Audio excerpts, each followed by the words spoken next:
Hello दोस्तों, स्वागत है आपका हमारे यूट्यूब चैनल में। अब हम लोग देखते हैं समीकरण समीकरण या कथन पर आधारित आधारित प्रश्न। तो दोस्तों, समीकरण या कथन पर आधारित जो प्रश्न होते हैं उसमें हम लोग बेसिक मेथड भी देखेंगे और लॉजिक का प्रयोग करके बिना इक्वेशन बनाए कैसे उसको सोल्व किया जाता है। क्वेश्चन है, किसी परीक्षा में 120 प्रश्न पूछे गए और प्रत्येक प्रश्न के लिए 4 अंक निर्धारित किया गया तथा प्रत्येक गलत उत्तर के लिए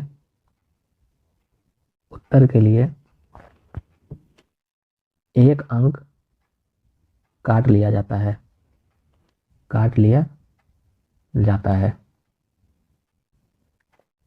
एक विद्यार्थी सभी प्रश्नों का उत्तर देता है और उसे 320 अंक प्राप्त होता है। तो बताइए उसने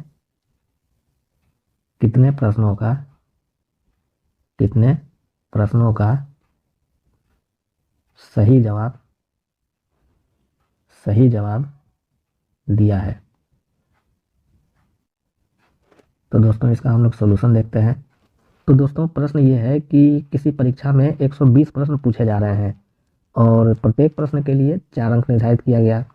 तो एक प्रश्न के लिए 4 अंक निर्धारित हुआ, यानी 120 प्रश्न के लिए 120 गुणे 4 यानी 480 अंकों का निर्धारण किया गया है। 120 प्रश्नों के लिए यानी 480 अंकों का कोई परीक्षा हो रहा है। अब क्या है कि प्रत्येक गलत उत्तर के लिए 1 अंक काट लिया जाता है। चलिए ठीक है, प्रत्येक गलत उत्तर के लिए 1 अंक काट लिया गया।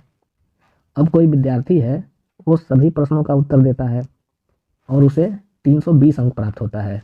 लेकिन सभी प्रश्नों के लिए तो 480 अंक मिलने चाहिए थे, लेकिन उसको मिल कितना रहा है? 320 अंक मिल रहा है। तो बताना है कि उसने कितने प्रश्नों का सही जवाब दिया। तो दोस्तों, चूंकि परीक्षा जो है 120 प्रश्नों की है और प्रत्येक प्रश्न के लिए 4 अंक निर्धारण किया गया, तो 120 प्रश्नों का 4 अंकों के हिसाब से 480 नंबर हो रहा है, लेकिन उसको मिल कितना रहा है? 320 अंक, यानी 160 अंक उसको कम मिल रहा है। अब यहाँ जो 160 अंक उसको कम प्राप्त हो रहा है, इसका मतलब ये हुआ कि इसमें उसके गलत वाले उत्तर भी शामिल है और परीक्षा में कुल 120 प्रश्न पूछे जा रहे हैं और वह सभी प्रश्नों का उत्तर दे रहा है। तो अगर हम लोग को ये पता चल जाए कि उसने कितने गलत उत्तर दिए, तो 120 में से उस गलत वाले उत्तर को अगर हम लोग माइनस कर देंगे तो ये पता चल जाएगा कि उसने कितने प्रश्नों का सही जवाब दिया। तो दोस्तों, इसमें हम लोग लॉजिक का प्रयोग करेंगे।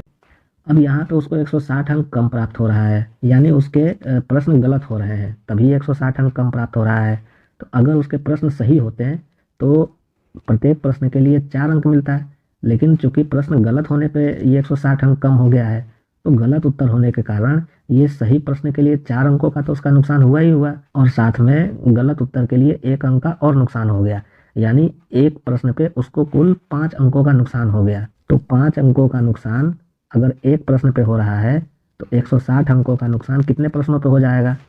तो हम लोग 160 में 5 से भाग दे देंगे, तो ये हो जाएगा 5 3 15, 5 दूनी 10, तो ये हो जाएगा 32 और यही हो जाएंगे उसके गलत उत्तर। तो उसका सही उत्तर कितना हो जाएगा, यानी सही जवाब, तो सही जवाब हो जाएगा कुल 120 प्रश्न हैं, उसमें से 32 उसके गलत हो गए, तो सही जवाब हो जाएगा 88 और यही हो जाएगा आंसर। तो दोस्तों, इस टाइप के क्वेश्चन जब भी एग्जामिनेशन में पूछे तो आप क्या काम करिए, सबसे पहले गलत उत्तर निकालिए कि कितने उसके उत्तर गलत हुए। अगर क्वेश्चन में ये पूछा जाता है कि कितने प्रश्नों का गलत उत्तर दिया, तो डायरेक्ट आंसर 32 हो जाता है। लेकिन प्रश्न में ये पूछ रहा है कि कितने सही जवाब दिए। तो हम लोग इस 32 गलत उत्तर को इसमें से माइनस कर देंगे तो सही जवाब मिल जाएगा। तो इस टाइप के क्वेश्चन जब भी एग्जामिनेशन में पूछे तो आप हमेशा गलत उत्तर पहले निकाला करिए। गलत उत्तर निकालने का मैंने तरीका बता दिया। सबसे पहले कुल अंक हम लोग निकालेंगे और जितना अंक प्राप्त होगा उसमें से हम लोग माइनस करेंगे। तो जो कटौती हो जाएगी अंकों की, यानी 160 अंक जो उसके कम प्राप्त हो रहे हैं, तो इसका मतलब ये हुआ कि उसको एक प्रश्न पे 4 अंक का भी नुकसान हुआ और गलत होने पर 1 अंक का और नुकसान हुआ, यानी उसको कुल 5 अंकों का नुकसान हुआ एक गलत उत्तर पर। यानी 160 अंकों का नुकसान होगा, 5 से हम लोग भाग दे देंगे तो 32 गलत उत्तरों पर, और यही 32 को जब हम लोग माइनस कर देंगे तो उसका सही जवाब प्राप्त हो जाएगा। अब दोस्तों एक क्वेश्चन हम लोग और देखते हैं। क्वेश्चन है, निश्चित दूरी के लिए कार का किराया निश्चित है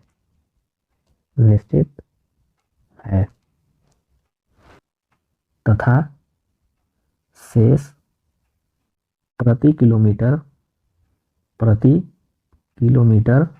निश्चित की जाती है जब एक व्यक्ति 120 किलोमीटर दूरी तय करता है तो उसे 1450 रुपया किराया देना पड़ता है जबकि 150 किलोमीटर के लिए उसे 1750 रुपया किराया देना पड़ता है यदि वह 200 किलोमीटर दूरी तय करे तो उसका किराया कितना लगेगा।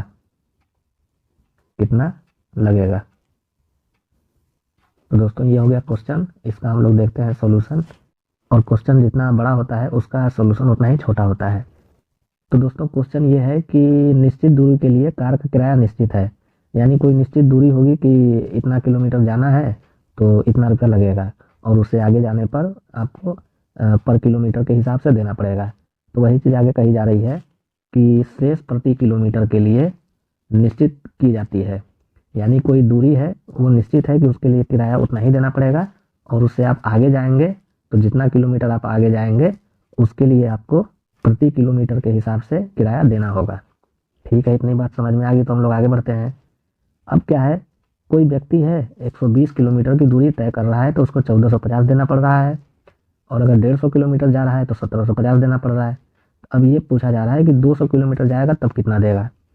तो हम लोगों को तो ये पता ही नहीं है कि वो निश्चित दूरी है कितनी और निश्चित किराया कितना है, और उससे आगे जब हम लोग चलेंगे तो शेष प्रति किलोमीटर के हिसाब से कितना निश्चित किया गया है। तो हम लोग ये मान लेते हैं कि निश्चित दूरी के लिए कार का किराया जो निश्चित है वो 100 रुपया है, और उससे आगे जब वो जाएगा तो शेष प्रति किलोमीटर के लिए जो किराया निश्चित है वो वाई रुपया हम लोग मान लेते हैं। तो निश्चित दूरी के लिए हम लोग निश्चित किराया मान लेते हैं 100 रुपया, निश्चित किराया 100 रुपया, और उससे आगे जब जाएगा तो प्रति किलोमीटर के हिसाब से हम लोग मान लेते हैं, प्रति किलोमीटर के हिसाब से किराया वाई रुपया। तो दोस्तों ये दो चीज़ क्लियर हो गया कि निश्चित दूरी के लिए निश्चित किराया हम लोगों ने 100 रुपया मान लिया, और उससे आगे जब जाएगा तो प्रति किलोमीटर के लिए किराया वाई रुपया हो गया। अब क्या है कि कोई व्यक्ति जब 120 किलोमीटर की दूरी तय कर रहा है तो उसको 1450 रुपया देना पड़ रहा है, यानी कोई एक दूरी रही होगी जो उसने तय कर लिया, जैसे ये एक्स दूरी को उसने तय कर लिया। अब इससे आगे अगर वो जा रहा है तो प्रति किलोमीटर वाई रुपये के हिसाब से 120 किलोमीटर का किराया 120 वाई हो जाएगा, और ये हो जाएगा 1450 रुपये के बराबर। यानी ये निश्चित दूरी का किराया 100 रुपया और 120 किलोमीटर का किराया वाई रुपया, ये दोनों मिला करके हो गया 1450 रुपया। इसको हम लोग मान लेंगे समीकरण नंबर 1। अब जब 150 किलोमीटर जा रहा है तो उसको 1750 रुपया देना पड़ रहा है, यानी जो निश्चित किराया है वो तो देगा ही देगा, यानी 100 रुपया तो वो देगा ही देगा निश्चित दूरी के लिए। और जब 150 किलोमीटर जाएगा तो वाई रुपए के हिसाब से 150 वाई देगा, तो कुल किराया वो कितना दे रहा है, 1750 रुपया दे रहा है। तो ये हो जाएगा समीकरण नंबर 2। अब दोनों समीकरण को हम लोग घटाते हैं। घटाने पर तो जब घटाएंगे तो चिन्ह चेंज हो जाएगा, तो x से x कैंसिल हो गया, और 150 में से 120 जब माइनस करेंगे तो ये हो गया -30y बराबर 1750 में से 1450 जब माइनस करेंगे तो ये हो जाएगा -300। माइनस से माइनस कैंसिल हो गया और y बराबर हो जाएगा 10, यानी ये जो 10 होगा ये प्रति किलोमीटर का किराया हो जाएगा 10 रुपया। अब हम लोग क्या करेंगे, ये जो y का मान मिला 10, इसको या तो समीकरण 1 में रख दीजिए या समीकरण 2 में रख दीजिए, और यहाँ से आप x का वैल्यू निकाल लीजिए। तो हम लोग क्या करते हैं, समीकरण 1 से हम लोग y का वैल्यू रखते हैं, तो ये हो जाएगा x प्लस 120 इंटू 10 बराबर 1450। x बराबर हो जाएगा 1450 माइनस 1200, तो x बराबर हो जाएगा 250। और ये जो 250 होगा यह निश्चित दूरी के लिए निश्चित किराया हो जाएगा, यानी 250 रुपया तो उसको देना ही देना है, और जब उससे आगे वो जाएगा तो प्रति किलोमीटर के हिसाब से उसको 10 रुपया देना है। तो वह उससे आगे कितना जा रहा है, तो क्वेश्चन ये पूछा है कि 200 किलोमीटर के लिए उसको कितना किराया देना पड़ेगा। 200 किलोमीटर के लिए 200 किलोमीटर के लिए किराया 250 जो निश्चित है वो तो वो देगा ही देगा, और प्लस जो 200 किलोमीटर वो जाएगा वो 10 रुपये के हिसाब से पेड करेगा। तो ये हो जाएगा 250 प्लस 2000, यानी 200 किलोमीटर का जो कुल किराया हो जाएगा वह हो जाएगा 2250 रुपया। तो दोस्तों ये तो हो गया बेसिक मेथड कि निश्चित दूरी के लिए निश्चित किराया है, और उससे आगे जब वो जाएगा तो प्रति किलोमीटर के हिसाब से किराया देगा। और जब वो 120 किलोमीटर जा रहा है तो 1450 रुपया दे रहा है, और जब 150 किलोमीटर जा रहा है तो 1750 रुपया दे रहा है। तो 200 किलोमीटर के लिए किराया कितना देगा वो हम लोगों ने यहाँ पे निकाल लिया। लेकिन दोस्तों इस टाइप के क्वेश्चन जब भी आए एग्जामिनेशन में तो इसमें भी आप लॉजिक का प्रयोग करिए। अब यहाँ देखिए 120 किलोमीटर पे वो 1450 रुपया दे रहा है, और 150 किलोमीटर पे 1750 रुपया दे रहा है। अब हम लोगों को ये बताना है कि 200 किलोमीटर के लिए किराया कितना देगा, क्योंकि 150 में 50 जोड़ेंगे तभी 200 होगा। तो अगर हम लोग ये पता कर लें कि 50 किलोमीटर के लिए उसका किराया कितना होगा, तो 150 किलोमीटर का जो किराया 1750 दे रहा है उसमें हम लोग 50 किलोमीटर वाले किराए को जोड़ देंगे, तो वही आंसर हो जाएगा हमारा। तो अब दोस्तों देखिए 150 किलोमीटर के लिए किराया कितना दे रहा है, 1750, और उससे जब हम लोग पहले अगर चलते हैं तो 120 किलोमीटर के लिए किराया दे रहा है 1450। तो इन दोनों का अंतर कितना हुआ, 120 किलोमीटर का किराया 1450 रुपया और 150 किलोमीटर का किराया 1750 रुपया, यानी 30 किलोमीटर का जब वो किराया दे रहा है वो 300 रुपया दे रहा है। यहीं पर जो है आपको लॉजिक का प्रयोग करना है। 30 किलोमीटर का जो किराया दे रहा है वह 300 रुपया दे रहा है। जैसे मैं यहाँ लिख देता हूँ सेकेंड मेथड, 30 किलोमीटर के लिए वो कितना किराया दे रहा है, 300 रुपया। तो 50 किलोमीटर के लिए कितना किराया देगा, 300 बटे 30 गुणे 50, 30 दाना 300 यानी 500 रुपया। 50 किलोमीटर का किराया हो गया 500 रुपया। तो 200 किलोमीटर का किराया कितना हो जाएगा, 200 किलोमीटर का किराया 150 किलोमीटर का तो वो 1750 दे ही रहा है किराया, इसमें हम लोग, और ये जो 50 किलोमीटर का किराया है 500 रुपया, इसको हम लोग 150 किलोमीटर वाले किराए में जोड़ देंगे तो वही हो जाएगा आंसर। तो ये हो जाएगा 1750 प्लस 500 बराबर 2250 रुपया, और यही हो जाएगा 200 किलोमीटर का किराया। यानी 150 किलोमीटर का किराया जो वो पहले दे चुका है उसमें हम लोग 50 किलोमीटर वाले किराए को जोड़ देंगे, तो 150 किलोमीटर का किराया प्लस 50 किलोमीटर का किराया, ये दोनों मिला के हो जाएगा 200 किलोमीटर का किराया 2250 रुपया। तो दोस्तों इस टाइप के क्वेश्चन जब भी एग्जामिनेशन में आए तो आप इसी तरह लॉजिक का प्रयोग करिए और ऑप्शन देखिए, अपना आंसर दे दीजिए। अब दोस्तों एक क्वेश्चन हम लोग और देखते हैं। क्वेश्चन है, एक व्यक्ति एक नौकर इस शर्त पर रखता है कि प्रति महीने 1200 रुपया वेतन देगा तथा एक वर्ष काम करने पर एक ड्रेस मुफ्त देगा।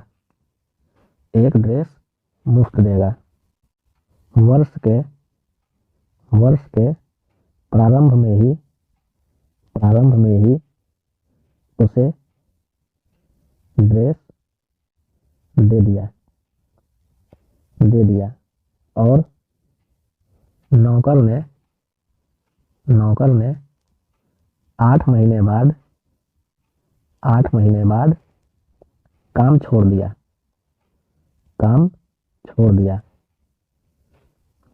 यदि जाते समय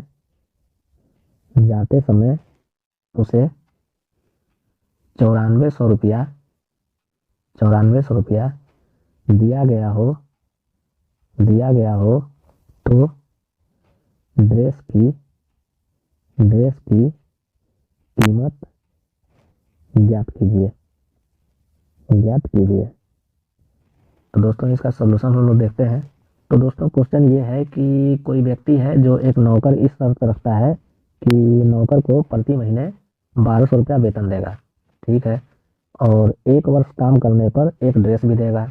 यानी 1200 रुपया तो वो महीना देगा ही देगा और साथ में जब वो एक वर्ष काम कर लेगा तो उसको एक ड्रेस भी मुफ्त देगा। अब क्या है कि ड्रेस तो उसको एक वर्ष के बाद देना था काम करने पर, लेकिन उसने ड्रेस को वर्ष के प्रारंभ में ही दे दिया। लेकिन नौकर ने 8 महीने बाद काम छोड़ दिया और जाते समय उसको 9400 रुपया दिया। तो 8 महीने का तो 1200 रुपये के हिसाब से 9600 रुपया होना चाहिए, लेकिन दिया उसने कितना, 9400। अब 9400 क्यों दिया? क्योंकि जो उसने कहा था कि एक वर्ष काम करने के बाद ड्रेस मुफ्त देगा, तो वह ड्रेस उसने उसको प्रारंभ में ही दे दिया था, इसीलिए उसने उसको केवल 9400 रुपया दिया। तो अब बताना है कि ड्रेस की कीमत कितनी है।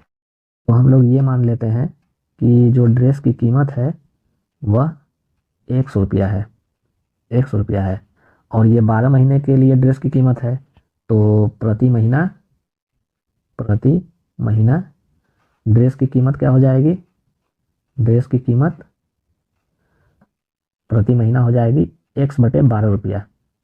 अब उसको हर महीने 1200 रुपया दे रहा है और एक महीने के हिसाब से ड्रेस की कीमत हुई 1/12 रुपया, और काम कर रहा है वो 8 महीना, और उसको दे कितना रहा है, 9400 रुपया, और साथ में ये पूरी की पूरी ड्रेस उसने दे दिया।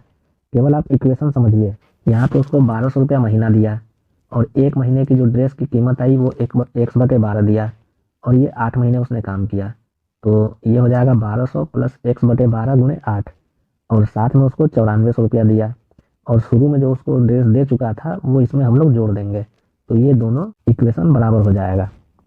अब इसको हम लोग सॉल्व करते हैं, तो ये हो जाएगा 9600 प्लस 8x/12 बराबर 9400 प्लस x।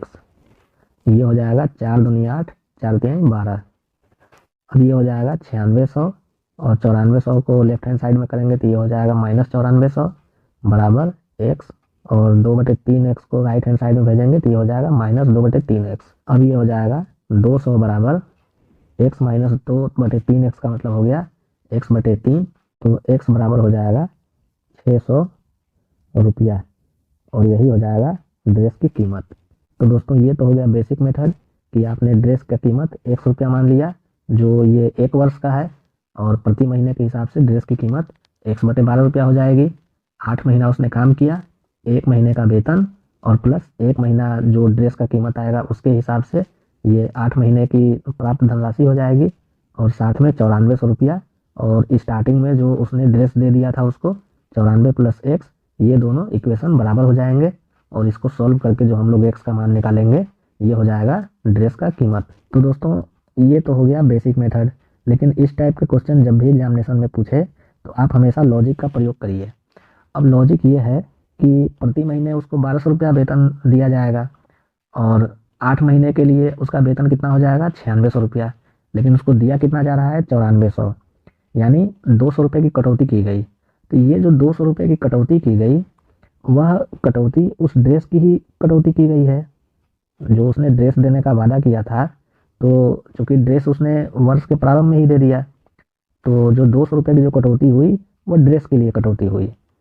तो ये जो 8 महीने का 9600 रुपया हुआ, लेकिन दिया गया उसको 9400 रुपया। तो ये जो 200 रुपये की जो कटौती हुई वह 4 महीने को दर्शा रहा है, यानी 4 महीने के लिए जो ड्रेस की कीमत जो मतलब बच रही है, जो कटौती की जा रही है, वह 200 रुपया हुआ। तो उस हिसाब से अगर हम लोग देखें तो 12 महीने के हिसाब से कटौती कितनी हो जाएगी, यानी 4 महीना शेष रह गया था तो 200 रुपया काट लिया। तो अगर वो 12 महीना पहले अगर काम छोड़ देता है तब कितना कटौती करता है, तो उसी को मैं यहाँ लिखता हूँ सेकंड मेथड। सेकंड मेथड हो जाएगा 4 महीना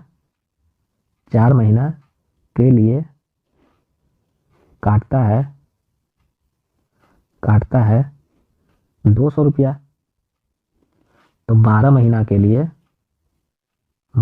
के लिए कितना कटौती करेगा 200 बटे 4 गुणे 12, ये हो जाएगा 4 पचे 20 50, 12 पचे 60, 600 रुपया।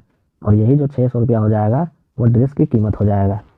अब दोस्तों मैं इसको एक बार दोबारा समझा दूँ कि नौकर का जो वेतन था वो 1200 रुपया महीना था और 8 महीना उसने काम किया, तो 8 महीने का तनख्वाह उसका 9600 रुपया होना चाहिए, लेकिन उसको 9400 रुपया दिया और 200 रुपया काट लिया।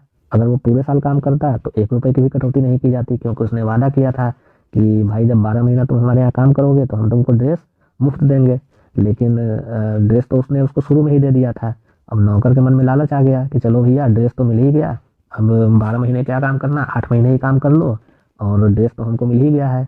लेकिन मालिक भी चालाक निकला, उसने ये कहा कि अच्छा 12 महीने काम करने के बदले तुम 8 महीने में ही काम छोड़ के जा रहे हो, तो चलो ठीक है हम 200 रुपया काट लेते हैं। तो अब उसने 200 रुपया काट लिया, तो ये 200 रुपया जो कटौती वो कर रहा है वो 4 महीने के लिए कर रहा है। तो 12 महीने के लिए कटौती कितना हो जाएगा 600 रुपया, और वही हो जाएगी ड्रेस की कीमत। तो दोस्तों इस टाइप के क्वेश्चन जब भी एग्जामिनेशन में आए तो आप हमेशा लॉजिक का प्रयोग करिए, ऑप्शन देखिए, अपना आंसर दे दीजिए। अब दोस्तों एक क्वेश्चन हम लोग और देखते हैं, और क्वेश्चन है एक वर्ग में कुछ विद्यार्थी हैं।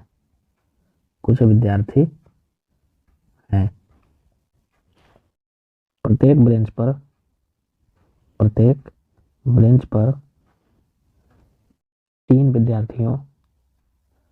तीन विद्यार्थियों को बैठाया जाता है।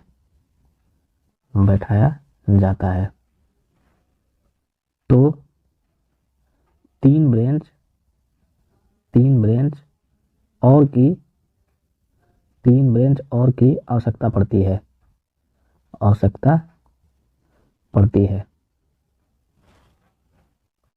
जब प्रत्येक ब्रेंच पर 4 विद्यार्थियों को बैठाया जाता है तो दो ब्रेंच खाली रह जाता है। तो वर्ग में कितने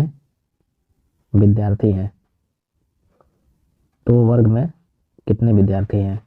तो दोस्तों इसका हम लोग सॉल्यूशन देखते हैं। तो क्वेश्चन है एक वर्ग में कुछ विद्यार्थी हैं, प्रत्येक बेंच पर 3 विद्यार्थियों को जब बैठाया जाता है तो 3 बेंच और की आवश्यकता पड़ती है। इसका मतलब ये हुआ कि जब प्रत्येक बेंच पर 3 विद्यार्थियों को बैठाया जा रहा है तो 3 बेंच कम पड़ जा रहे हैं, यानी 3 बेंच मंगवाने पड़ जा रहे हैं। उसी चीज़ का यहाँ लिखा हुआ है कि 3 बेंच और की आवश्यकता पड़ती है। और जब प्रत्येक बेंच पर 4 विद्यार्थियों को बैठाया जाता है तो 2 बेंच खाली रह जाता है, यानी 3 विद्यार्थी को जब प्रत्येक बेंच पर बैठाया जाएगा तो 3 बेंच कम पड़ जा रहे हैं, और जब 4 लोगों को बैठाया जा रहा है तो 2 बेंच खाली रह जा रहे हैं। तो हम लोगों को ये बताना है कि वर्ग में कितने विद्यार्थी हैं। तो दोस्तों इस टाइप के क्वेश्चन जब भी एग्जामिनेशन में आए तो या तो आप ब्रेंच को x मान लीजिए या विद्यार्थी को x मान लीजिए, दोनों तरीके से इसको हम सॉल्यूशन कर सकते हैं। तो सबसे पहले हम लोग देखते हैं कि जब बेंच की संख्या x हो। अब क्वेश्चन है कि जब प्रत्येक ब्रेंच पे 3 विद्यार्थी बैठाए जा रहे हैं तो 3 ब्रेंच और की आवश्यकता पड़ती है। यानी पहले हमारे पास ब्रेंच कितना है x, अब 3 ब्रेंच और की आवश्यकता पड़ती है यानी x + 3। तो ये हो जाएगा x + 3 × 3 बराबर, जब 4 विद्यार्थियों को बैठाया जाता है तो 2 ब्रेंच खाली रह जाते हैं, तो x में से हम लोग 2 को माइनस कर देंगे, तो ये हो जाएगा x - 2 × 4। इक्वेशन को मैं एक बार दोबारा समझा दूं, बेंच को हम लोगों ने x माना है। अब क्या है कि जब 3 विद्यार्थी को ये बैठाया जा रहा है तो 3 ब्रेंच और की आवश्यकता पड़ती है, तो यहाँ पे x + 3 × 3 हमने कर दिया। उसी तरह यहाँ जब 4 विद्यार्थियों को बैठाया जा रहा है तो 2 ब्रेंच खाली रह जा रहे हैं यानी x - 2 × 4।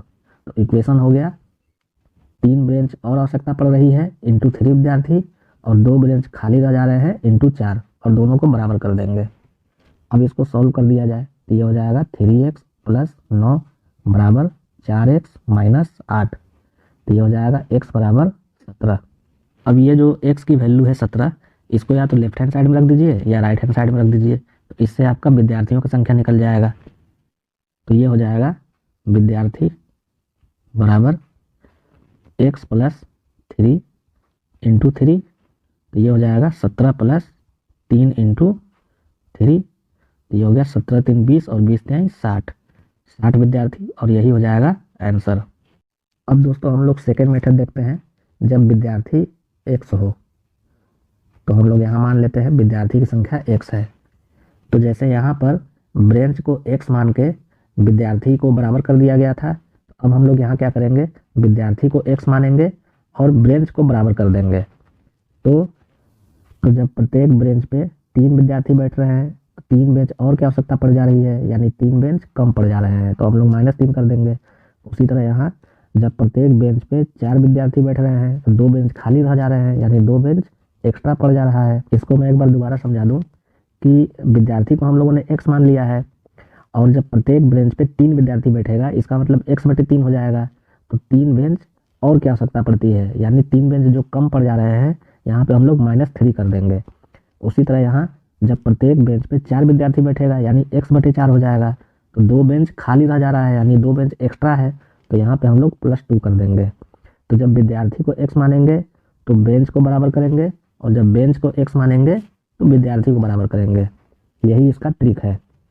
तो ये हो जाएगा x/3 - x/4 बराबर 5, ये हो जाएगा x/12 बराबर 5 और x बराबर हो जाएगा 60, और विद्यार्थी को x माना गया है तो यही हो जाएगा आंसर।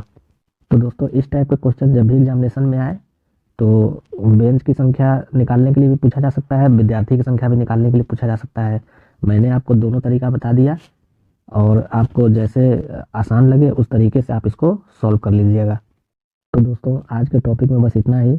अगर आपको हमारे द्वारा पढ़ाया गया टॉपिक पसंद पड़ा हो तो आप हमारे चैनल को लाइक करें, सब्सक्राइब करें और अपने दोस्तों के साथ शेयर करें। धन्यवाद।